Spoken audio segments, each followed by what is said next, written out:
Hey guys, Sunday evening எங்களோட close ரிலேட்டிவோட பொண்ணுக்கு wedding reception. அதை அட்டன் பண்ணுறதுக்காக தான் எல்லாருமே ரெடி ஆகிட்டு இருக்கோம். அதோட மினி விளாக் பார்த்துடலாமா?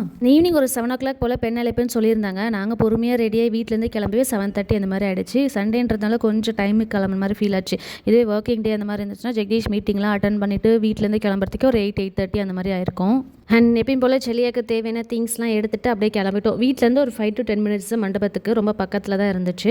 அண்ட் நாங்கள் உள்ளே போகும்போதே வந்து பார்த்திங்கன்னா பெண் அழைப்பு ஆல்மோஸ்ட் முடிஞ்சிடுச்சு. அண்ட் மண்டபத்தில் அவ்வளோ ரஷ்ஷாக இருந்துச்சு. அண்ட் பாட்டெல்லாம் போட்டு அதோட வைபே செம்ம சூப்பராக இருந்துச்சு. கொஞ்சம் தெரிஞ்சவங்க கிட்டலாம் பேசிட்டு டேரெக்டாக பொண்ணு மாப்பிள்ளையை பார்த்து விஷ் பண்ணிவிட்டு மொய் கொடுத்துட்டு வரலான்னு சொல்லிட்டு போயிருந்தோம். ஆல்ரெடி எங்களுக்கு முன்னாடி நிறைய பேர் லைனில் வெயிட் பண்ணிட்டு இருந்தாங்க. நாங்களும் ஒரு 15 minutes கிட்ட லைனில் வெயிட் பண்ணி பொண்ணு மாப்பிள்ளையை பார்த்து விஷ் பண்ணி மொயெல்லாம் கொடுத்துட்டு அப்படியே கீழே இறங்கி வந்தோமா. எங்கள் குட்டி பசங்க பாட்டுக்கு டான்ஸ்லாம் போட்டுட்டு இருந்தாங்க.